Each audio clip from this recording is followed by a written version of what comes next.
ima ogromno zapovedati, kaj je Gospod v njenem življenju že spremenil, naredil to in to in to. Je živa, ki se nam danes pridružila, dobrodošla, živa Štiglec, hvala, ker sem se odzvala in da podelila z nami, kaj Gospod zate naredil. Živijo. Super veliko ste, ko se vidim.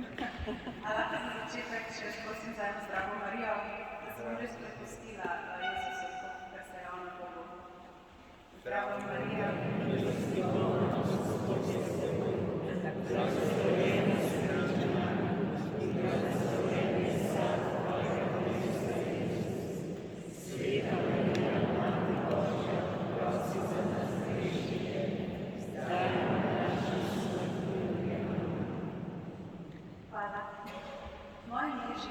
Živa Štiglec, stara sem 34 let, po izobrazbi sem pravnica in skupaj z Mojco Čokoveri, ki jo verjetno mnogi tukaj poznate, vodiva in so ustanovile programe za ženske in ženske na polno. Zdaj pa da začnem na začetku. Kje sploh začeti, kaj sploh izpostaviti? Vsak od nas je ustvarjen s tako kapaciteto za ljubezen, za biti ljubljen, za biti prepoznan, za biti cenjen.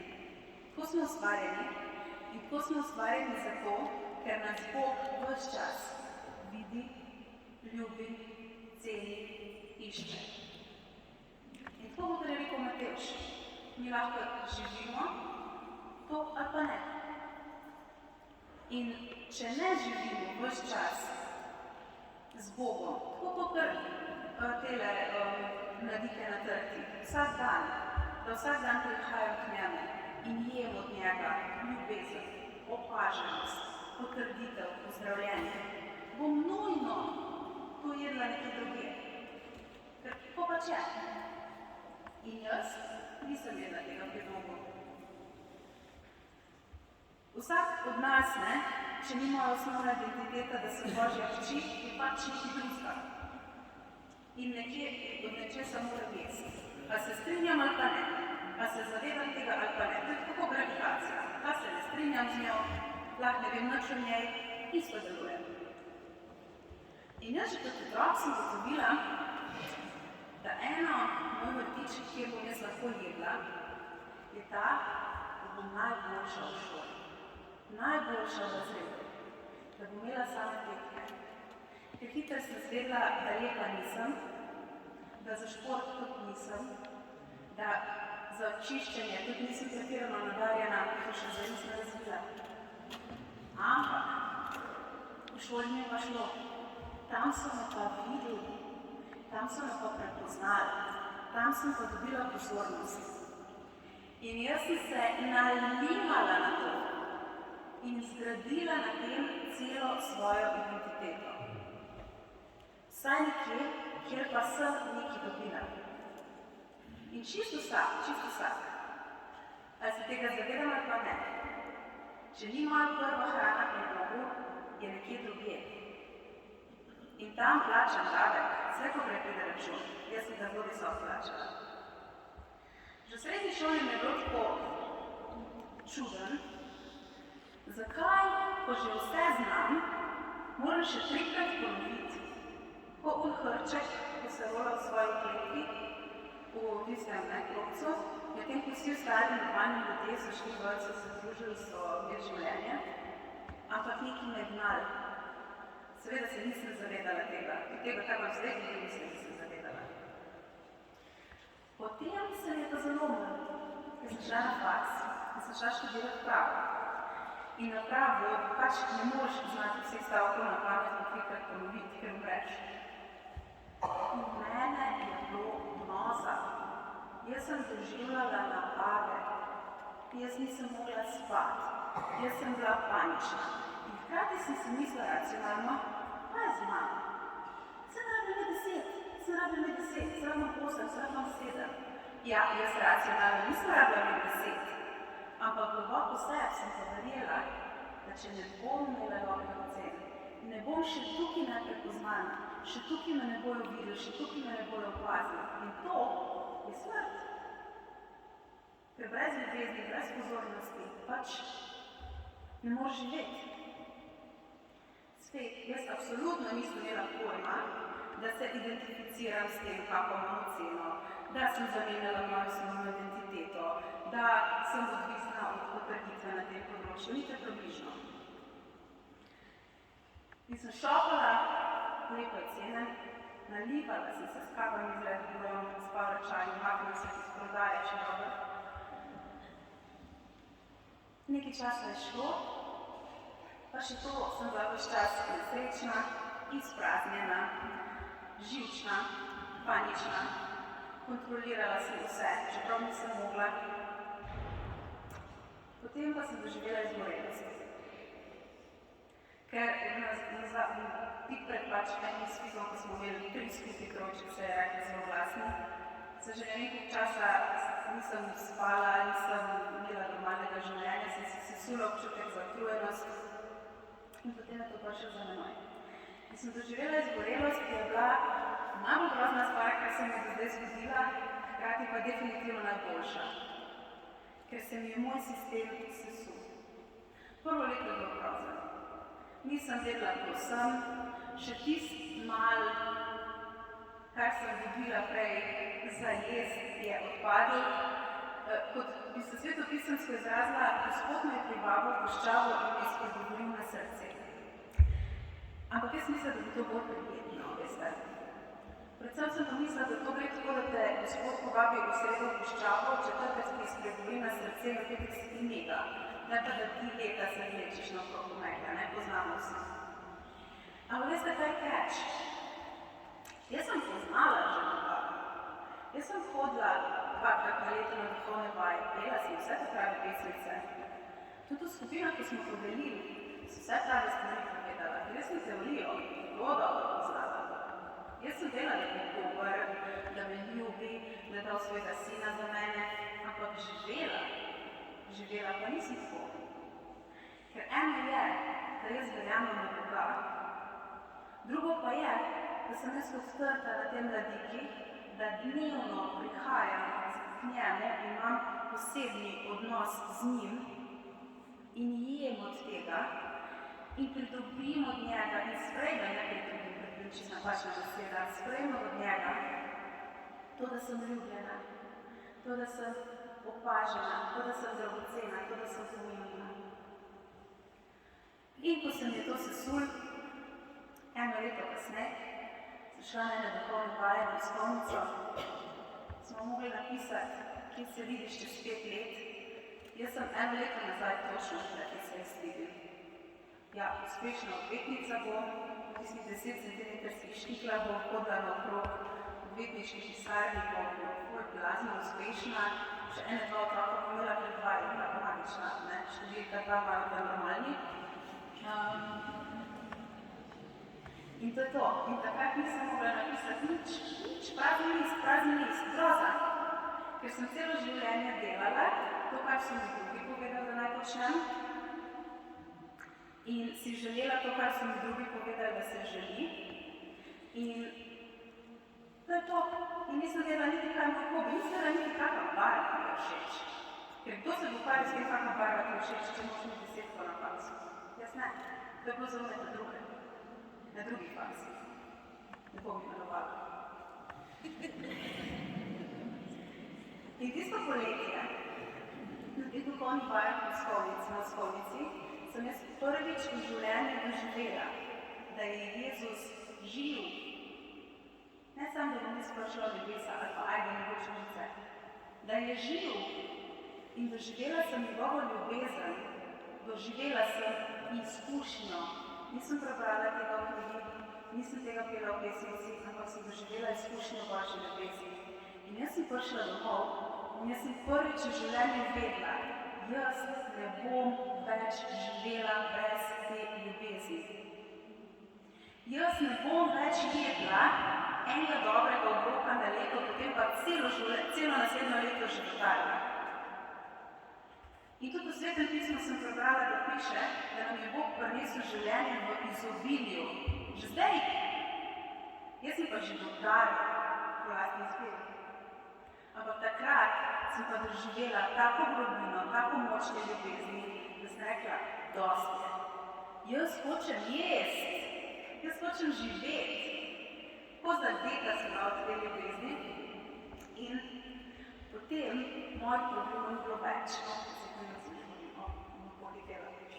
Mojih problemov ni bilo več in kar naenkrat se vse spremenilo. Malo morje. Tudi dosti imam teh pričevanj, ki so in potem mi je Bog dal to pa to in potem sem spoznala Boga in potem je bilo vse super. To ni res. Matej še zelo lepo povedal, da smo mi v boju. Mi smo v vojni. Mi imamo nasprotnika, ime mu je Satan. Bliže, ko bomo Jezusu, bolj mu bo to neprijetno in bolj nas bo napadlo. Tako da, in potem ni bilo več nobenih problemov, moje življenje je bilo super, oprostite, ampak meni je to sumljivo. Ja, spoznala sem, da me ima Bog neskončno rad. Ugotovila sem, da nočem več živeti brez te ljubezni. Ugotovila sem, da mi ni treba, ampak problema sem imela pa čisto iste, kaj veste. Spoznala sem tega Boga in hotela sem se družiti z njim, ampak obnašala sem se pa tako, da sem zaposlena pri Bogu. Čist iste rane kot prej, čist iste fore kot prej, čist isti problemi kot prej. Tako da vsi tisti, ki vam rečejo, kako lahko imaš pa ti še vedno ene in iste probleme, pa si ja bila že na tolikih duhovnih vajah, pa na tolikih spovedih, pa kaj je s tabo narobe? Čeprav to ponavadi sami sebi, recimo, govorimo, ne? Eno je to, da ugotovim, da Bog je, da doživim njegovo ljubezen, da si želim živeti z njim. Drugo je pa ozdravljenje. Če želim živeti kvalitetno življenje, nisem si ga želela, pomeni, da se moram neobhodno soočiti s svojimi ranami, s svojimi napačnimi predstavami, svojo ranjeno podobo Boga, z vsem svojim, pardon izrazim, rekel sem nazaj, sem nekaj se že se razvijemo, če sem to počutil pohujšega ali pa karkoli se bo zdel teološko spornega, prosim, da mi pisati, da bih imelo eno izravno da razumete, hvala.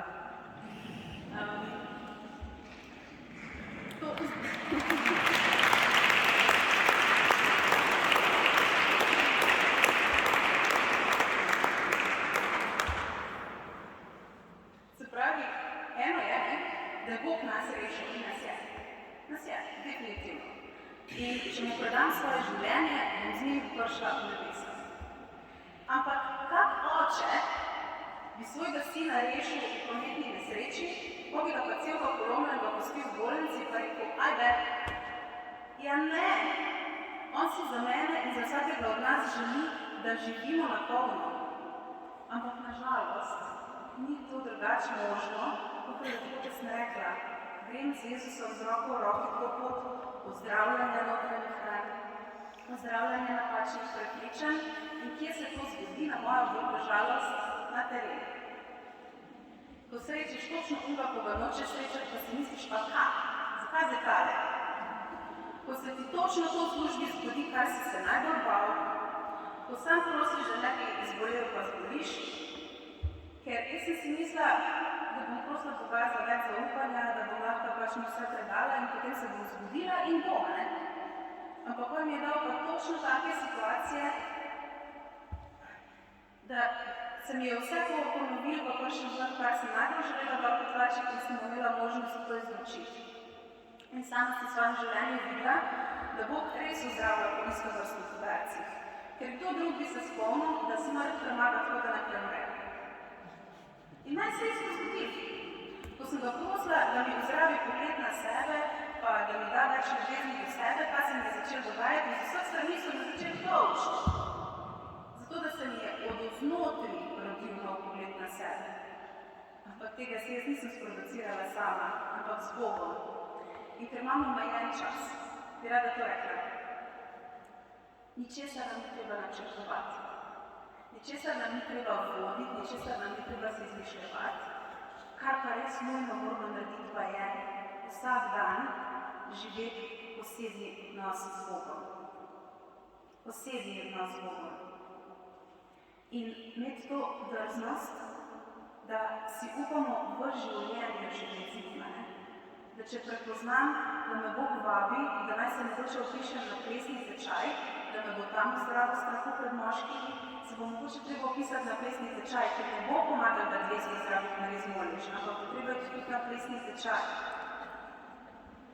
In najpomembnejša stvar v mojem odnosu do Boga je ta, da me pozdravlja vloge sirote. Jaz sem živela kot sirota, kljub temu, da sem je že svet sesul, pa da sem že spoznala, da me Bog ljubi, kot da sem zaposlena pri njem.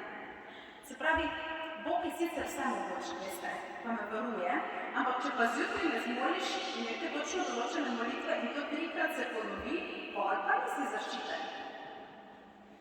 Pa verjela sem, da ima Bog za mene načrt, kako me bo zdravil, ampak bolj, da preberem vsako novo knjigo, ko izide, zaradi tega, ker si ne morem privoščiti, da eno zgrešim.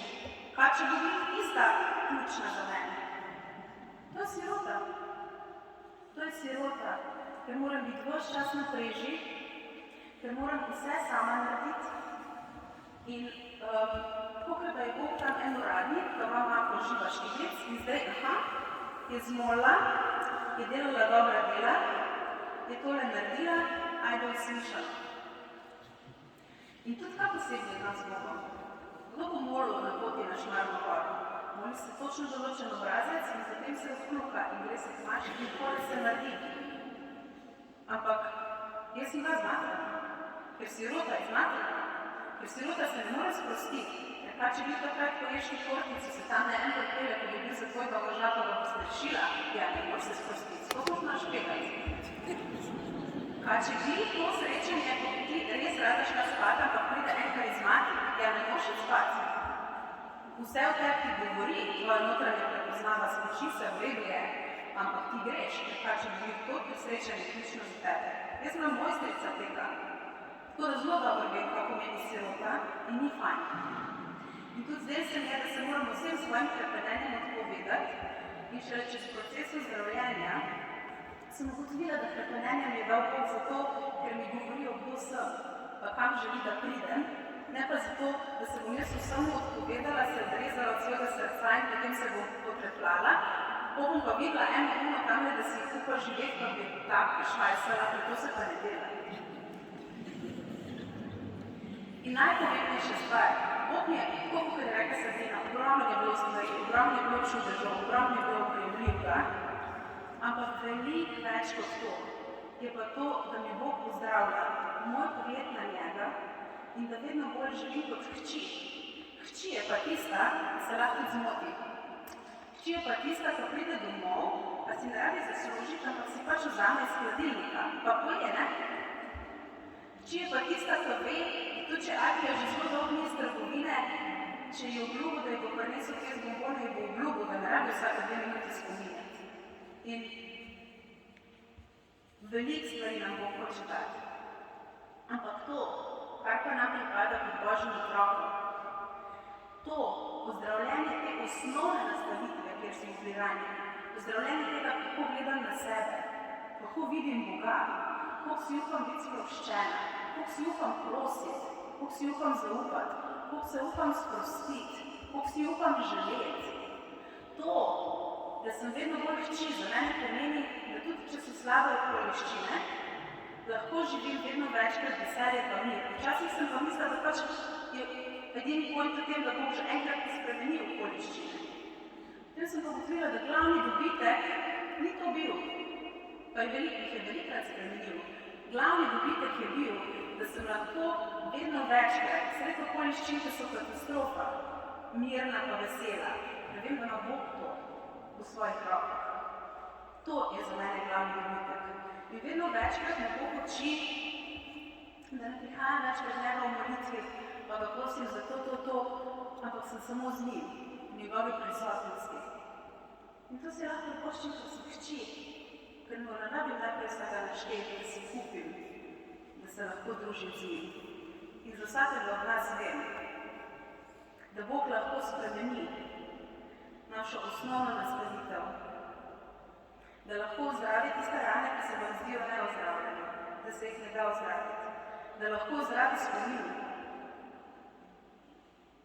In tudi sama iz vlastne izkušnje lahko pričujem, te Bog tako ozdravil moj pogled na sebe, da me privlačijo drugačni ljudje, da se zapletam v drugačne situacije, ne po glavi, ampak tukaj not. In to je dostopno vsakemu. In to, da drugače vidim Boga, da sem lahko bližje z njim, da lahko živim kot hči, to je za mene glavni dobitek. In k temu smo čisto vsi povabljeni. Hvala.